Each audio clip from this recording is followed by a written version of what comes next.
Dernière nouvelle, Florentino prépare un grand coup pour recruter 2 joueurs libres lors du prochain mercato. Avant de vous abonner à la chaîne et d'activer la cloche pour ne jamais manquer nos nouvelles vidéos, plongeons dans le sujet brûlant de ce script, la possible signature spectaculaire de Martin Zubimendi au Real Madrid. Mais avant cela, il est essentiel de rappeler ce qui rend notre club si spécial. Le Real Madrid n'est pas seulement une équipe de football, c'est une institution qui allie histoire, valeurs et une quête incessante de l'excellence. Chaque saison apporte son lot de défis, mais aussi des opportunités pour renforcer l'équipe avec des joueurs incarnant l'essence madridista. Aujourd'hui, nous allons nous pencher sur un nom qui agite le marché des transferts et promet d'être une pièce maîtresse pour l'avenir, Martin Zubimendi. Martin Zubimendi, la cible prioritaire du Real Madrid. Martin Zubimendi, le jeune talent de la Real Sociedad, s'est imposé comme l'une des principales cibles du Real Madrid pour le mercato estival. Ce n'est pas un hasard si son nom résonne avec force à Valdebebas. À 26 ans, ce milieu de terrain originaire de Saint-Sébastien s'est affirmé comme l'un des meilleurs pivots du football espagnol grâce à une progression constante et des performances impressionnantes. Zubimendi n'est pas seulement un joueur talentueux, il incarne les valeurs chères au Real Madrid, intelligence tactique, maturité compétitive et une capacité unique à équilibrer le jeu de son équipe. Pourquoi Zubimendi est-il une priorité pour Florentino Pérez et la direction sportive? Sa polyvalence en tant que milieu de terrain moderne. Solide en défense, il participe activement à la construction du jeu grâce à des passes précises et une vision exceptionnelle. Sa lecture du jeu est remarquable, lui permettant d'anticiper les actions, de casser les lignes avec des passes verticales ou de neutraliser les contre-attaques par des interventions calculées. Dans un club où l'exigence est maximale, un joueur aussi fiable est un véritable trésor.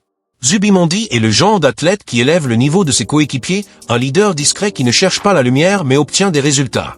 L'histoire du Real Madrid est marquée par des milieux de terrain légendaires comme Fernando Redondo, Claude Makelele, Xavi Alonso ou Casemiro. Chacun, à sa manière, a été essentiel au succès du club à différentes époques. Aujourd'hui, avec une génération jeune et talentueuse composée de Jude Bellingham, Eduardo Camavinga, Aurélien Tchouaméni et Federico Valverde, le milieu de terrain merengue est dynamique mais a besoin d'équilibre. Zubimendi apporte précisément cela, de la personnalité, de la stabilité et une capacité à dicter le tempo du jeu en alternant pause et intensité selon les besoins du moment. Sous les ordres de Carlo Ancelotti, Zubimendi pourrait briller dans différents systèmes tactiques. En tant que pivot unique dans un 4-3-3 ou aux côtés d'un autre milieu dans un double pivot, sa polyvalence en fait un atout idéal face à n'importe quel adversaire. Sa précision dans les passes, sa capacité à presser et son intelligence positionnelle enrichiraient les options tactiques de l'entraîneur, permettant au Real Madrid de rivaliser sur tous les fronts avec encore plus de solidité. Comme à son habitude, le Real Madrid gère l'opération Zubimendi avec une discrétion absolue. La clause libératoire, estimée à environ 60 millions d'euros, n'est pas considérée comme un obstacle pour le club. Dans un marché inflationniste, investir dans un joueur national, expérimenté en Liga et n'occupant pas de place d'extra-communautaire, est une décision astucieuse. De plus, la volonté du joueur pourrait être décisive. Zubimendi sait qu'après un cycle victorieux à la Real Sociedad, le Real Madrid représente le plus grand défi de sa carrière et il semble prêt à le relever. La Real Sociedad, bien entendu, ne souhaite pas laisser partir son capitaine sans se battre. À Saint-Sébastien, tout le monde reconnaît la qualité et l'importance de Zubimendi, mais tous comprennent également que l'appel du Real Madrid est presque irrésistible. Le club basque sait que, pour un joueur aux ambitions mondiales, porter le maillot blanc est une opportunité unique, surtout à un moment où le Real Madrid vit une phase de renouveau et de domination. 2 joueurs en route vers le Real Madrid. Ces dernières années, le Real Madrid a adopté une stratégie prudente et économique sur le marché des transferts, en ciblant des joueurs en fin de contrat pour éviter les frais exorbitants demandés par d'autres clubs. Sous la direction de Florentino Pérez, le club mise sur la patience pour renforcer l'effectif sans compromettre ses finances, une approche qui a déjà porté ses fruits. Le Real Madrid prévoit de réitérer cette tactique avec 2 défenseurs prometteurs, William Saliba et Ibrahima Konaté. Tous 2 sont dans le viseur du club, mais l'objectif est d'attendre qu'ils deviennent libres de tout contrat. Selon le média Sommo Fanatico, Konaté, évalué à 60 millions d'euros, voit son contrat analysé pour déterminer lequel des 2, lui ou Saliba, pourrait être disponible en premier, peut-être dès la saison prochaine. Cette stratégie de recrutement sans frais de transfert a permis au Real Madrid d'économiser des sommes impressionnantes. Selon le journaliste Julio César Santos, au moins 4 joueurs ont rejoint le club sans frais, économisant environ 1,7 milliard de reais, environ 300 millions d'euros. Cette approche permet au club d'allouer des ressources à d'autres domaines comme les infrastructures ou la planification à long terme. Investissement dans la jeunesse, l'apostolat de l'avenir. La stratégie du Real Madrid consistant à investir dans de jeunes talents en fin de formation est devenue une pierre angulaire de la vision à long terme du club, mêlant ambition et pragmatisme financier. Plutôt que de courir après des stars établies à des prix astronomiques, le club consacre des ressources importantes à l'identification et au développement de joueurs sur le point d'entrer dans le football professionnel, souvent encore adolescents ou au début de la vingtaine. Cette approche garantit non seulement des joueurs à fort potentiel pour une fraction de leur valeur future, mais elle s'aligne également sur la philosophie du club de construire une dynastie durable capable de dominer le football européen pendant des décennies. Des joueurs comme Endrick, Arda Güler, Rodrigo et Vinicius Junior sont des exemples éloquents de cette stratégie, chacun représentant un pari calculé sur un talent brut, une éthique de travail et une capacité d'adaptation à l'élite. Le processus commence par un réseau mondial d'observateurs, l'un des plus sophistiqués du football. Les recruteurs du Real Madrid scrutent les académies, les tournois régionaux et les championnats moins médiatisés pour repérer des joueurs qui non seulement excellents techniquement, mais possèdent également la résilience mentale nécessaire pour prospérer sous la pression intense de représenter l'un des plus grands clubs du monde. Endrick, par exemple, a été recruté à Palmeiras à l'âge de 16 ans pour environ 60 millions d'euros, y compris les variables, un montant significatif pour un joueur qui n'avait pas encore débuté en Europe. Cependant, cet investissement reflète la confiance du club en son potentiel pour devenir un attaquant de classe mondiale, avec des comparaisons déjà établies avec des légendes brésiliennes comme Ronaldo et Neymar. Le recrutement d'Endrick illustre la volonté du Real Madrid de payer une prime pour des jeunes lorsque leur potentiel est jugé exceptionnel, contrairement à sa patience avec des agents libres comme Saliba et Konaté. De même, Arda Güler, le meneur de jeu turc recruté à Fenerbahçe en 2023, incarne une autre facette de cette stratégie. À seulement 18 ans, Güler brillait déjà dans la Super League turque, affichant une combinaison de vision, de finesse technique et de maturité défiant son âge. Sa valeur de transfert de 20 millions d'euros, avec des bonus potentiels, était considérée comme une aubaine pour un joueur pressenti pour être un futur prétendant au Ballon d'Or. Son intégration au sein de l'effectif a été progressive, le club privilégiant son développement physique et tactique pour s'assurer qu'il puisse répondre aux exigences de la Liga et de la Ligue des Champions. Cette approche patiente du développement des jeunes est une marque de fabrique du modèle actuel du Real Madrid, permettant aux joueurs de grandir sans la pression immédiate de résultats instantanés. Rodrigo et Vinicius Junior, tous deux prodiges brésiliens recrutés à la fin de leur adolescence, illustrent encore davantage le succès de cette stratégie. Vinicius, acquis à Flamengo en 2018 pour 45 millions d'euros à 18 ans, a d'abord été critiqué pour son manque de constance dans la finition, mais il est depuis devenu l'un des ailiers les plus dynamiques au monde, avec une valeur marchande dépassant désormais les 150 millions d'euros. Son développement a été soigneusement encadré par une combinaison d'exposition à l'équipe première, des considérations de prêt, bien que non concrétisées, et un entraînement personnalisé pour affiner sa prise de décision et son instinct de buteur.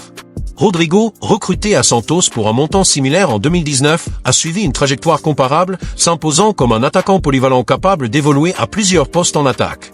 Sa capacité à briller dans les moments cruciaux, comme son doublé contre Manchester City en demi-finale de la Ligue des Champions 2022, a consolidé son statut de pilier de l'effectif. Outre le talent individuel, l'investissement du Real Madrid dans la jeunesse est renforcé par la Fabrica, la célèbre académie du club, qui continue de produire des joueurs capables de rivaliser au plus haut niveau. Bien que la Fabrica ait été historiquement éclipsée par la Masia du FC Barcelone, elle a connu une revitalisation ces dernières années, avec un accent renouvelé sur le développement de joueurs pouvant intégrer l'équipe première ou générer des revenus significatifs via des transferts. Le succès de l'académie ne se limite pas à produire des superstars, mais aussi à créer un vivier de talent qui soutient la compétitivité du club. Pour chaque Vinicius ou Rodrigo, des dizaines de diplômés de l'académie rejoignent d'autres clubs européens, souvent pour des montants substantiels, renforçant ainsi la position financière du Real Madrid. Cette stratégie axée sur la jeunesse sert également de bouclier contre la volatilité du marché des transferts. En sécurisant des joueurs tôt dans leur carrière, le Real Madrid réduit le risque de prix gonflés par des guerres d'enchères ou des évaluations spéculatives. Par exemple, si le club avait attendu que Vinicius ou Rodrigo s'établissent en Europe, leurs frais de transfert auraient facilement pu doubler ou tripler. Au lieu de cela, l'approche proactive du club lui permet de s'assurer des talents à un coût relativement bas, avec un potentiel de rendements exponentiels, tant sur le terrain que dans de futures négociations de transfert. Cela est particulièrement crucial à une époque où les réglementations financières, telles que les règles du fair play financier de l'UEFA, imposent un contrôle accru sur les dépenses des clubs. En outre, investir dans de jeunes joueurs s'aligne avec l'image du Real Madrid en tant qu'institution mondiale du football. La capacité du club à attirer les meilleurs espoirs du monde renforce son prestige et son attrait commercial, consolidant son statut de destination pour les talents d'élite. Les jeunes joueurs sont attirés non seulement par la promesse d'opportunités en équipe première, mais aussi par l'histoire glorieuse du club, ses installations de pointe et la chance de jouer aux côtés d'icônes comme Luka Modric, Toni Kroos, dans un avenir proche, peut-être Kylian Mbappé. Cet attrait crée un cercle vertueux où le succès engendre plus de succès et la réputation du club devient une prophétie autoréalisatrice. Cependant, cette stratégie n'est pas sans défi. Développer de jeunes joueurs exige de la patience, une qualité parfois rare dans un club aux attentes aussi élevées que le Real Madrid. Les supporters et les médias exigent souvent des résultats immédiats et les jeunes joueurs peuvent avoir du mal à s'adapter à l'intense pression et aux exigences compétitives du Santiago Bernabéu. Le club a été critiqué par le passé pour ne pas offrir suffisamment d'opportunités aux diplômés de son académie, certains estimant que l'accent mis sur le recrutement de talents étrangers comme Endrick et Güle se fait au détriment des joueurs formés localement. Trouver un équilibre entre l'intégration des jeunes et la nécessité de remporter des titres à court terme est un exercice délicat qui exige une gestion habile de la part du staff technique et de la direction. Pour relever ces défis, le Real Madrid a massivement investi dans ses infrastructures d'entraînement et de soutien. Le club dispose d'une équipe de spécialistes, incluant des nutritionnistes, des psychologues et des analystes de performance, pour garantir que les jeunes joueurs disposent de toutes les conditions nécessaires pour réussir. Les séances d'entraînement sont adaptées pour cibler les faiblesses individuelles, tandis que l'exposition à l'équipe première est soigneusement calibrée pour renforcer la confiance sans surcharger les jeunes talents. Cette approche globale a été essentielle au développement de joueurs comme Vinicius et Rodrigo, qui ont crédité le système de soutien du club pour leur progression. À l'avenir, l'engagement du Real Madrid envers l'investissement dans la jeunesse ne montre aucun signe de ralentissement. Le club continue de prospecter des talents émergents en Amérique du Sud, en Europe et au-delà, avec un accent particulier sur des marchés comme le Brésil et la Turquie, qui se sont révélés être des viviers de talents. Le succès de cette stratégie dépendra de la capacité du club à maintenir son approche disciplinée en résistant à la tentation de dévier du plan pour des solutions à court terme. Si elle est bien exécutée, cette focalisation sur la jeunesse pourrait inaugurer une nouvelle ère dorée pour le Real Madrid, avec une génération de stars formées au club et soigneusement sélectionnées ouvrant la voie. En conclusion, l'investissement du Real Madrid dans des joueurs en fin de formation est une leçon de vision stratégique. En privilégiant le potentiel plutôt que l'impact immédiat, le club construit les fondations d'un succès durable sur le terrain et en dehors. Endrick, Arda Güle, Rodrigo et Vinicius Junior ne sont pas seulement des réussites individuelles, mais des symboles d'une vision plus large, une vision qui combine ambition, patience et une quête incessante de l'excellence. Alors que le club continue de peaufiner cette approche, il est bien positionné pour rester une force dominante dans le football mondial pendant de nombreuses années.